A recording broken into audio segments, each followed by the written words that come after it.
বিরোধীদের আবারও ছাগলের বাচ্চা বলে কটাক্ষ করলেন বিধায়ক হামিদুর রহমান। কোলে করে নিয়ে গেলেও ভেবাবে, টানি নিয়ে গেলেও ভেবাবে। আজ অর্থাৎ শনিবার উত্তর দিনাজপুর জেলার চোপড়া ব্লকের ঘিরনিগাঁও গ্রাম পঞ্চায়েত অন্তর্গত দয়ারামগঞ্জ বুথ এবং বাতাসুগঞ্জ বুথে প্রায় 3 কোটি টাকার রাস্তার কাজে শিলান্যাস করলেন বিধায়ক হামিদুর রহমান। মানিকগ্রাম থেকে মন্ডল বস্তি পর্যন্ত 1,41 লক্ষ, মানিকগ্রাম থেকে মেহেরুল্লাহ বস্তি পর্যন্ত 37 লক্ষ, বাতাসুগঞ্জ থেকে জগৎরা পর্যন্ত 1,16 লক্ষ। খুব শীঘ্রই রাস্তার কাজ শুরু হবে বলে জানিয়েছেন বিধায়ক হামিদুর রহমান সাহেব। এদিন সংবাদ মাধ্যমের মুখোমুখি হয়ে বিধায়ক হামিদুর রহমান সাহেব জানিয়েছেন মানুষ কাজ পেয়ে খুশি, কিন্তু তিনি বিরোধীদের কটাক্ষ করতে ছাড়েনি। তিনি জানিয়েছেন পঞ্চায়েত নির্বাচনে তারা প্রার্থী খুঁজে পায়নি, আর তারা বলছেন তৃণমূলের লোক তাদের নমিনেশন করতে যাওয়ার সময় বাধা দিয়েছিল। এরা মিথ্যা কথা বলছে। বিরোধীরা ছাগলের বাচ্চা ওদের কোলে করে নিয়ে গেলেও চিল্লাবে, আর টেনে নিয়ে গেলেও চিল্লাবে। ওদের কাজ হলো চিল্লানো। মানুষ তৃণমূলের সঙ্গে রয়েছে, এতে কোনো সন্দেহ নেই। লোকসভা নির্বাচনে ঘিরনিগাঁও গ্রাম পঞ্চায়েত চোপড়া ব্লকের প্রত্যেকটি পঞ্চায়েতে থেকে বেশি ভোট লিড করবে বলে তিনি আশাবাদী। আজকে ঘিরনিগাঁয় 4টা রাস্তায় সিলিন্ডার, সব জায়গার কাজগুলো টেন্ডার হয়ে গেছে। সামনে লোকসভা নির্বাচন ঘোষণা হয়ে যাবে, আবার বিরোধীরা ছাগলের বাচ্চার মতন চিল্লাবে। ইলেকশনের টাইমে ভোট নেওয়ার জন্য রাস্তা করছে। এই জন্য আমরা আগে 3টা 4টা 5টা করে রাস্তা যত টেন্ডার হয়েছে আমরা সেইগুলো শিলান্যাস করে যাচ্ছি, কাজ স্টার্ট করছি। বিশেষ করে এরা তো ছাগলের বাচ্চায় কোলে করে নিয়ে গেলেও ভেবাবে, টানি নিয়ে গেলেও ভেবাবে।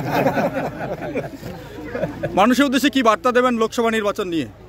লোকসভা নির্বাচনে ঘিরনিগাঁর কাছে আমরা বার্তা দিয়েছি যে ঘিরনিগাঁ 8টা অঞ্চলের মধ্যে টপ করবে, যে হিসাবে কাজকর্মগুলো হচ্ছে এবং যেইভাবে লোকজনের জমায়েত হচ্ছে আর যেইভাবে মমতা ব্যানার্জির উন্নয়নগুলো হয়েছে বা এখন আরও ঘিরনিগাঁ অঞ্চলে যেভাবে হয়েছে আমরা ধরে রেখেছি ব্লকের মধ্যে ঘিরনিগাঁ ফার্স্ট করবে। ঘিরনিগাঁর নেতৃত্বের প্রতি কতটা ভরসা রয়েছে? অশেষ আছে, ভরসা আছে। ঘিরনিগাঁর নেতৃত্ব থেকে ঘিরনিগাঁর বুথ স্তর পর্যন্ত সবার উপরে ভরসা আছে 100%। আমাদের নান্দরপুরি, দয়রামগঞ্জ, তারপরে হয়ে গেল ওখানে 3টা রাস্তা শিলান্যাস হলো। আমাদের এখানে আজকে 2টা রাস্তা শিলান্যাস হলো, যেটা হচ্ছে টেটনাপুরা আসলামগঞ্জ বাতাসুগঞ্জ মিলে একটা, আরেকটা হচ্ছে গোয়াবাড়িতে আমাদের 35,33,000 টাকার, যেটা খবরগুলির জন্য মানুষের খুব আবেদন ছিল। এটা আমি নিজেই গেছিলাম, ওখানে একটা ভিডিও করেছিলাম 1 মাস আগে। আমি ভাবতে পারিনি যে এত তাড়াতাড়ি দিদিকে বলো এই কাজটা হয়ে যাবে, মানে এত ফাস্ট হয়ে যাবে আমি নিজে ধারণা করতে পারিনি। আমি ভাবছি যে আমি ওখানে যাচ্ছি মানে কি একটা মানুষকে আশ্বাস দেওয়ার জন্য যাচ্ছি, কিন্তু না, দিদিকে বলো নাম্বারে ফোন করেছি, মানে ডিএম থেকে আমাকে 10 থেকে 15 দিনের মধ্যেই আমাকে ফোন করছে যে আপনাদের রাস্তা কমপ্লিট হয়ে গেছে, আমরা যেতে চাইছি। আমি ওখানকার তাইরুলদার এক্স মেম্বার ছিল, ওনাকে নিয়ে ওখানে ইনকোয়ারিতে গেছি, করাই দিয়েছি। খুব তাড়াতাড়ি ওটা কাজ তুললি, মানে এত ফাস্ট পাস হয়েছে, এটার জন্য অনেক অনেক ধন্যবাদ। তার সাথে আমাদের এমএলএ সাহেব যে আছে এনাকে অশেষ ধন্যবাদ দিচ্ছি। ইনি আমাকে বলছিল যে দিদিকে বলো, দিদিকে বললে কাজ হয়ে যাবে, দিদিকে বলো যত আছে। তো আমার তরফ থেকে কোনো বাধা নেই, তোমরা যতই পারবে দিদিকে বলো, কারণ ওখান থেকে কাজ আসতেছে, তাহলে আমার তো গর্বের বিষয়। চোপড়া ব্লকে আমি একটা গর্বের বিষয় আমার, তো এটাতে আমার কোনো আপত্তি নেই। আপনারা যতই পারবেন বলুন, সবাই ফোন করতে পারবেন, যতই কাজ হবে, যতই উন্নয়ন হবে, আমি ওর পক্ষে আছি।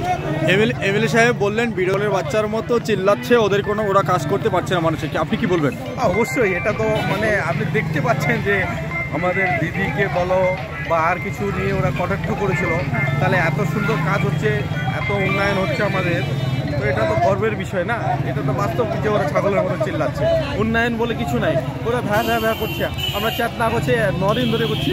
অনেক বিরোধী, আমি অঞ্চল প্রেসিডেন্ট হিসেবে বলছি যে অনেক লোক কী বলছিল, আপনারা হয়তো শুনেছেন, নিউজেও শুনেছিলেন, যে এরা কিছু না, এটা একটা নাটক করছে, এটা একটা নাটক, এটা অন্য কিছু না। কিন্তু আমি বলছি যে আমাদের দল তারপরের দিনেই টাকা দিয়েছে 3 লক্ষ করে টাকা। তারপরে রাজ্যপালকে আমরা এখানে নিয়েছি, এটাই একটা সবথেকে বড় বিষয় যে রাজ্যপাল এসে নিজের তহবিল থেকে 1 লাখ করে টাকা দিয়েছে। তারপরে দিদিকে বলো, তারপরে দিদি নিজেই আবার কালকে 2 লক্ষ করে টাকা দিয়েছে। ডিএম আসছিল, আমাদের সভাপতি আসছিল, জেলা সভাপতি আসছিল, তারপরে আমাদের এমএলএ সাহেব গিয়েছিল, নিজে আবার নিজের হাত দিয়ে 2 লক্ষ টাকা করে দিয়েছে। তো এরা তো বিরোধীর কাজে হচ্ছে কটাক্ষ করা, অন্য কিছু না। আমাদের কাজ হচ্ছে উন্নয়ন করা, মানুষকে নিয়ে চলা, এটাই সব থেকে আমাদের বড় বিষয়। সভাপতির দায়িত্ব পাওয়ার পরে কি যে একাধিক কোটি কোটি টাকার কাজের শুভ শিলান্যাস, কীভাবে দেখছেন বিষয়টা? এটা তো মানে গর্বের বিষয় যে এত সব কাজ, এতগুলো কাজ আগে থেকেই হয়েছিল, এটা না যে আমি আসার পরে হয়েছে, এটা আগে থেকেই ছিল। যাকে এটা ভাগ্যের বিষয় যে খুব ভালো লাগছে, এখানে খুব সুন্দর লাগছে যে এত কাজ শিলান্যাস করছি। উন্নয়নের আরেক নামেই হচ্ছে মমতা ব্যানার্জি। পশ্চিমবাংলা বিগত 34 বছরে বামফ্রন্ট সরকার যা করেছিল তার 4 গুণ কাজ 5 বছরে মমতা ব্যানার্জি করেছেন, তৃণমূল সরকার করেছেন। বিরোধীরা সেটা বলবেই, সেটা কটাক্ষ করবেই। জনগণের কাজ জনগণের নেত্রী করেই যাচ্ছেন এবং তিনি করতেই থাকবেন। যে যা বলার বলুক, উন্নয়ন আটকে থাকবে না, উন্নয়ন হতেই থাকবে। মানবিক বিধায়ক এবং উন্নয়নের কাণ্ডারি যাকে বলা হয়, একজন ব্যক্তির নামে উন্নয়নের কাণ্ডারি এমনি আসে না, উন্নয়নের বন্যা বয়ে দিতে চলেছে আমাদের বিধায়ক হামিদুর রহমান। তার জন্য আমাদের এলাকাবাসীর পক্ষ থেকে, যেহেতু আমার এলাকায় 1,16,00,000 টাকার একটা কাজ হচ্ছে, তাকে আমি অন্তঃস্থল থেকে অশেষ ধন্যবাদ জানাচ্ছি এরকম উন্নয়ন করে দেখানোর জন্য। মানুষের উপস্থিতি নিয়ে বিধায়ক প্রশ্ন তুলছিলেন, এখানে কি বলবেন বিষয়টা? এত কোটি কোটি টাকার যেখানে কাজ, সেখানে মানুষের উপস্থিতি এত কম। এখানে বিশেষ করে আমাদের মানে আশপাশ সময় কয়েকটা অনুষ্ঠান আছে, যে অনুষ্ঠানের কারণে অনেক লোক হয়তো আসতে পারেনি। আমরা আমাদের পার্টির পক্ষ থেকে যথেষ্টভাবে প্রচার করেছি এবং বাড়ি বাড়ি ডোর টু ডোর গেছি। প্রত্যেকটি মা বোনকে আমরা মেসেজ দিয়েছি যে আমাদের এলাকায় যদি বিধায়ক আসছেন 1,16,00,000 টাকা রাস্তা আমরা পাচ্ছি, যে রাস্তাটা আমরা উপভোগ করতে পারবো। আমাদের দীর্ঘদিনের একটা প্রতীক্ষা, এই রাস্তাটা আমার খুবই জরুরি। আজকে আমাদের বিধায়ক সাহেব দিয়েছেন, তাই প্রত্যেকটি মা বোনকে আমরা বাড়ি বাড়ি অনুরোধ করে আসি যে আপনারা উপস্থিত হয়ে আমাদের অনুষ্ঠানটা উদ্বোধন অনুষ্ঠানে সাফল্যমণ্ডিত করুন। বিশেষ করে মা বোনদের একটা কমপ্লেন ছিল যে পরশু দিনে আছে আমাদের শবে বরাতে আমাদের কাজ করতে হবে, মানে ঘর নিতে হবে, মানে কাপড় কাচতে হবে, অনেক বিভিন্ন ধরনের কাজ আছে। সুযোগ পেলেই আমরা যাব, প্রত্যেকে কথা দিয়েছিল, কিন্তু যেহেতু আসতে পারেনি, তার জন্য আমরা বিধায়ক সাহেবের কাছে দুঃখিত এবং এলাকাবাসী যে যারা নেতৃত্ব আছে নেতৃত্বের কাছে দুঃখিত। যে আগামীতে এরকম যদি প্রোগ্রাম হয়, বিধায়ককে আমরা ভালোভাবে দেখিয়ে দিব যে ভর্তি চলিতেছে নার্সারি থেকে নবম শ্রেণী পর্যন্ত অ্যাডামস স্কলার একাডেমিতে। আপনাদের সহজ চোপড়া কলেজ পাড়ায় সম্পূর্ণ CBSE কারিকুলাম দ্বারা পরিচালিত। তবে আর দেরি কিসের, আজই চলে আসুন আমাদের প্রতিষ্ঠানে।